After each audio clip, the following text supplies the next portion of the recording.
Halo Semeton, selamat datang di Bincang Bahari Video Podcast Series bersama saya Briskalia dan saya Eko Susilo. Kali ini kita akan membahas tentang operasional laboratorium penginderaan jauh ke lautan.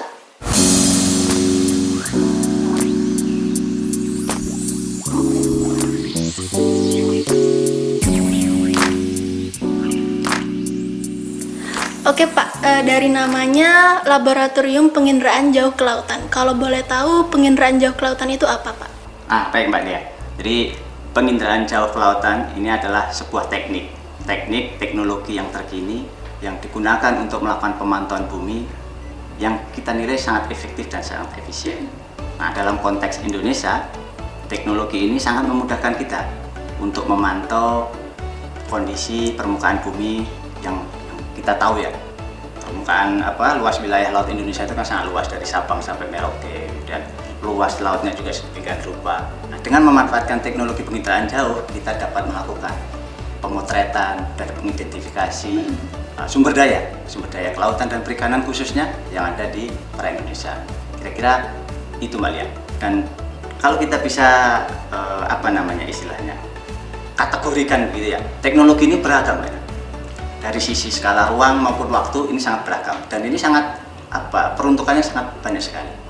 Bisa untuk pemetaan lahan, kemudian monitoring ekosistem pesisir, kebencanaan, itu juga bisa perubahan iklim termasuk di dalamnya. Kemudian juga, nah ini akan kita bahas nanti nih tentang daerah penangkapan ikan. Kira-kira itu Pak. Apa yang melatar belakangi BROL membentuk Lab PJK? Wah, ini ceritanya panjang nih Mbak, tapi nggak apa-apa, saya singkat lah kira-kira gini. Jadi pada saat awal berdirinya BROL, ini Kementerian memberikan tugas kepada BROL ini untuk melakukan riset dan observasi sumber daya laut. Nah, salah satu tekniknya itu menggunakan teknologi penginderaan jauh. Nah, atas dasar itu maka BROL membentuk Laboratorium Penginderaan Jauh ke Lautan itu sekitar tahun 2000 ya, awal-awal kita berdiri 2004-2005 kira-kira itu. Nah, kemudian inisiasi pertamanya Mbak, jadi BROL ini pada saat itu mengoperasionalkan stasiun bumi penerima data satelit. Nah, itulah cikal bakal dari penginderaan jauh itu sendiri di BROL. Nah, dalam perkembangannya nih Mbak Lia, Lab PJK ini semakin strategis di BROL karena kita diberikan tugas untuk mengelola sejumlah data satelit yang bertebaran di dunia maya. Kenapa dunia maya? Memang data-data satelit ini tersedia online, dapat diakses secara mudah oleh siapapun, dan kami diberi kewenangan untuk melakukan pengelolaan tersebut. Dan nanti ada aspek kebermanfaatan, kami juga diberi kewenangan untuk melakukan eksplorasi apa manfaatnya dari data-data yang ada ini untuk penelitian ataupun untuk riset di bidang kelautan dan perikanan. Oke Pak Eko, berarti Lab PJK ini memang harus dikembangkan gitu kan Pak? Kalau boleh tahu, sudah sejauh mana pemanfaatan teknologi penginderaan jauh ini Pak? Oh baik. Jadi sesuai dengan kewenangan yang tadi, kami diminta untuk mengeksplorasi data satelit ini untuk kebermanfaatan masyarakat sebaik-baiknya. Nah, salah satu produk unggulannya, kita sebut produk unggulan yang dihasilkan oleh Lab PJK ini adalah peta perakiraan daerah penangkapan ikan. Nah, peta ini merupakan sebuah inovasi teknologi penangkapan ikan yang sudah di-acknowledge sampai ke tingkat nasional ini. Jadi salah satunya yang kita bisa sampaikan di sini bahwa kami di Pusriskel, dalam hal ini kami juga BROL ya di sini ya, ini telah ditetapkan sebagai wali data tematik untuk informasi geospasial khususnya untuk PPDBI. Ini sudah ada keputusan dari Kepala BIG Mbak Lia. Jadi ini menunjukkan dasar hukum dan sebagai penyemangat kami untuk terus menghasilkan produk-produk terkait dengan peta perakiraan daerah penangkapan ikan ini. Oke, menarik Pak Eko, PPDBI ya Pak. Sebenarnya apa sih Pak PPDBI itu? Nah, kalau kita bicara tentang PPDBI Mbak ya, jadi singkatnya PPDBI itu adalah sebuah peta yang berisikan informasi spasial daerah potensi penangkapan ikan. Nah, kalau bicara potensi, apa sih yang dimaksud potensi kan gitu kira-kira ya? Potensi ini adalah daerah atau area di suatu perairan yang memiliki karakteristik atau kriteria-kriteria yang nanti di situ bisa kita nilai akan terjadi gerombolan ikan. Nah, di sanalah kita prediksi dengan menggunakan data-data yang tadi, yang hasil perekaman satelit. Nah, saat ini kita punya 6 jenis, Mbak. Ya. Banyak ya, Pak? 6 jenis, betul. Kita punya 6 jenis peta yang kita kategorikan berdasarkan pengguna maupun data citra yang kita analisis. Satu itu PPDBI nasional, ini untuk nelayan yang daya jelajahnya tinggi sampai ke zona ekonomi eksklusif, jauh lah, bisa berlayar 2 sampai 3 minggu. Kemudian yang skalanya pelabuhan, untuk skala-skala nelayan tradisional yang sehari pulang seperti itu bisa menggunakan PPDBI pelabuhan. Kemudian yang ketiga ini untuk area-area yang berdekatan dengan area konservasi, kita juga siapkan. Nah, selanjutnya kita juga mengembangkan teknik dan metode untuk bisa memprediksi ikan-ikan jenis tertentu, karena memang nelayan kan spesifik penangkapannya. Kita mengembangkan 3 jenis, Mbak Lia, yaitu dari tuna, kemudian cakalang dan lemuru. Nah, tuna sendiri pun ini ada 4, kita bagi 4, mulai dari tuna mata besar, sirip kuning, sirip biru, dan albacore. Nah, itulah kira-kira inovasi yang sudah kami hasilkan dan sudah operasional ini, Mbak. Sudah kita operasionalkan, setiap hari sudah kita produksi dan kita distribusikan kepada pengguna. Oke, siap. Udah mulai jalan gitu, Pak, ya? Dari tahun berapa, Pak? Kalau produknya ini sudah sejak tahun kita berdiri. Oke. Jadi di 2014 itu sudah ada inisiasi, kemudian ada percobaan, kita diseminasikan dan seterusnya, dan sampai ini kan kita kembangkan terus, Mbak Lia. Kita lakukan riset, khususnya yang di bagian risetnya ini penelitian di PRL, melakukan riset, pembaharuan metodologi, kemudian peningkatan akurasi sampai dengan frekuensi. Nah, kalau bicara frekuensi kan kita sekarang sudah bisa memprediksi hingga 7 hari ke depan. Nah, itu sangat bagus sekali sehingga nelayan memiliki bekal yang cukup untuk bisa pergi ke tengah laut menangkap ikan. Gini, Pak, ikan tuh kan di mana-mana banyak, Pak. Kok bisa tahu gimana sih caranya memprediksi lokasi ikan itu, Pak? Oh, baik, Mbak Lia. Penjelasannya singkatnya seperti ini. Laut tadi setelah dipotret dengan citra satelit itu kan akan menghasilkan sebuah informasi, salah satunya suhu permukaan laut, kemudian kesuburan perairan, arus, salinitas. Nah, berdasarkan kriteria-kriteria tersebut, kondisi-kondisi laut yang tadi itu, kemudian kita menentukan kriteria-kriteria bahwa apabila kondisi lautnya seperti ini, maka di situ ada ikan. Nah, ada 2 teknik yang kita gunakan, Mbak Rian. Nah, ini ada 2 teknik dan ini sudah banyak publikasinya. Sudah banyak publikasi ilmiah yang membahas hal tersebut. Yang pertama, kita menggunakan deteksi front suhu. Jadi front suhu ini dalam bahasa sederhananya, di tengah laut itu ada 2 massa air yang berbeda suhunya dan di situ bertemu, dan pada saat pertemuan 2 massa air yang berbeda tadi itu ada timbul namanya zona konvergensi. Nah, zona inilah yang diduga atau ya diprediksi akan terjadi pengumpulan ikan di sana. Nah, itu yang teknik yang pertama. Nah, yang kedua, ini teknologi ini semakin berkembang, Pak Lia. Makanya kemudian kita juga ikut mengimbanginya. Kita mencoba melakukan dengan pendekatan statistik. Kalau tadi pendekatan kesesuaian lingkungan, sekarang kita menggunakan pendekatan statistik. Jadi kita menggunakan pendekatan non-linear. Kenapa kok non-linear? Seperti tadi Mbak Lia sampaikan ya, ikan ini kan bergerak kemana-mana, tidak linear kan gitu. Sehingga kita melakukan pendekatan non-linear dengan metode statistik, yaitu dengan GAM, dengan SCDF, dan kita juga mencoba hal-hal yang lain. Teman-teman di riset nih itu sedang mengembangkan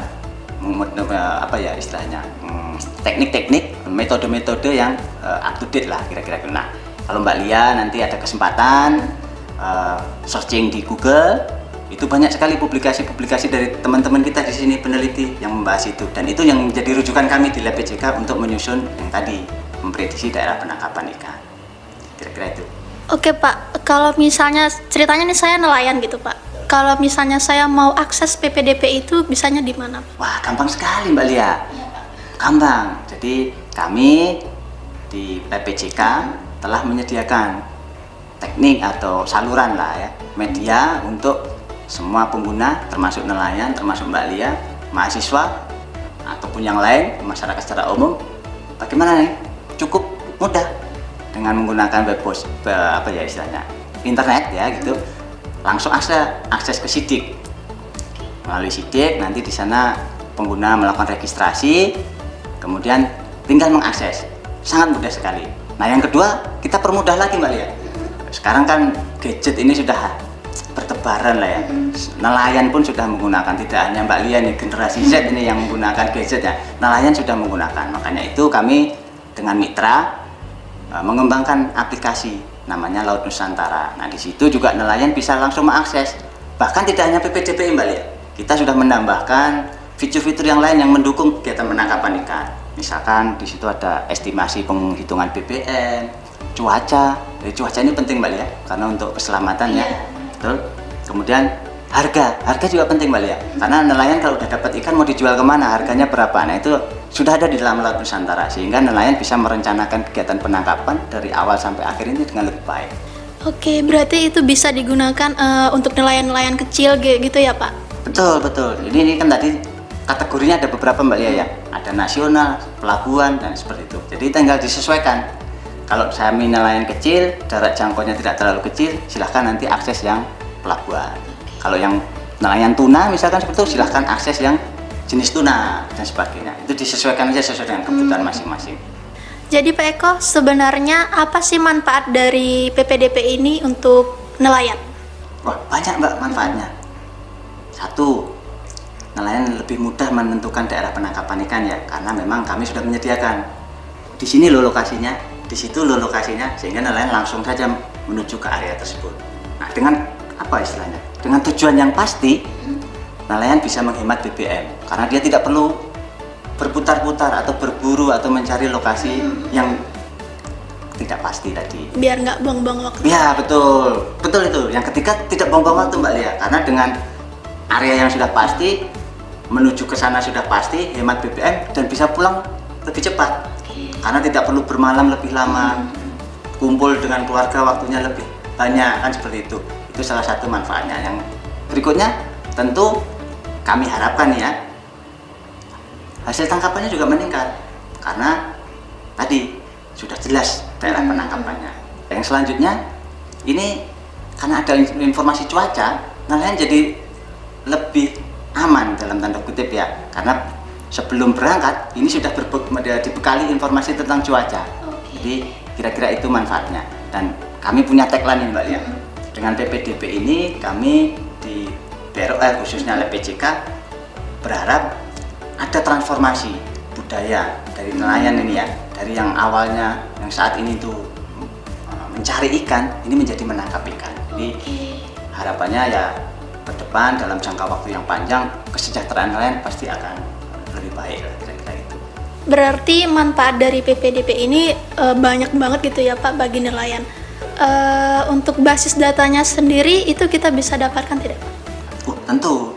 Jadi sesuai kewenangan yang tadi kita diberi tugas untuk melakukan pengelolaan dan pemanfaatan. Nah ini kami membangun sebuah sistem namanya SITIKA, Sistem Informasi Katalog Citra. Nah di situ kami menyimpan dan mengelola data-data citra yang kami gunakan selama ini, dan ini bagi semeton maupun mahasiswa ya, khususnya atau peneliti, ini juga bisa mengakses lewat situ. Jadi langsung saja datang ke SITIKA melalui web browser masing-masing, nanti di sana diminta registrasi dan bisa langsung mengakses. Memang saat ini belum semua bisa diakses. Secara bertahap kami mencoba menambahkan. Saat ini kalau nanti Bapak Ibu atau semeton ini mengakses, ini ada 3 kategori, yaitu suhu, klorofil, dan PAR. Nah, selanjutnya kita juga akan mengupdate beberapa data citra yang baru untuk dalam SITIKA. Nah ini harapannya nanti apa yang sudah kami kelola ini bisa lebih bermanfaat, tidak hanya digunakan oleh kami di internal BROL, juga bisa digunakan oleh semeton-semeton yang lain yang di perguruan tinggi maupun di lembaga riset yang lainnya. Berarti itu kalau untuk masuk ke SITIKA yang sendiri berarti kita harus registrasi kayak SIDIK tadi ya Pak? Ya betul. Jadi setiap pengguna dalam ini harus registrasi terlebih dahulu sebelum dapat mengakses data-data yang ada di sana. Oke Pak Eko, kita kan tadi udah bahas panjang lebar nih Pak. Untuk terakhirnya harapan dan rencana kedepannya itu akan seperti apa Pak? Nah kalau terkait dengan harapan, tentu kita melihat kepada kebutuhan Mbak ya. Jadi selama kami berinteraksi dengan masyarakat, bersosialisasi tentang PPDP ini, harapan dari nelayan ini meminta dibuatkan untuk jenis-jenis ikan yang lain. Nah ini makanya riset terkait dengan metode untuk jenis ikan yang lain. Tadi kan kita baru sebut tuna, cakalang, dan lemuru nih Pak. Padahal di Indonesia itu punya banyak ikan yang lain. Ada tembang, kembung, kemudian tongkol, dan yang lainnya. Nah, masih banyak ya. Nah, itu nelayan minta dibuatkan itu hal-hal seperti itu. Nah ini masih dalam proses riset. Ya, teman-teman di grup riset sedang mengerjakan itu. Nah yang kedua, seringkali ini Mbak, pada saat kita berinteraksi dengan nelayan, mereka menyampaikan, Pak, kenapa petanya hari ini tidak terbit, gitu kan? Nah, ternyata memang ada kelemahan Mbak teknologi penginderaan jauh ini ya. Jadi kalau kondisi langitnya ini tertutup oleh awan, maka kita tidak bisa merekam kondisi laut, sehingga informasi yang tadi suhu, kesuburan perairan, arus dan sebagainya kita tidak bisa rekam, sehingga kita tidak bisa memiliki data untuk melakukan prediksi. Makanya di riset juga kami sedang mengembangkan basis data citra yang bebas awan. Nah ini dua inilah yang sekarang menjadi fokus utama di Lab PJK maupun di riset di Balai Riset dan Observasi Laut. Oke Pak Eko, semoga kedepannya dapat berjalan dengan lancar. Ya, amin. Terima kasih Mbak Lia. Demikian Semeton series kali ini. Saya Briska Lia Dan saya Eko Susilo. pamit undur diri, sampai jumpa dalam series berikutnya.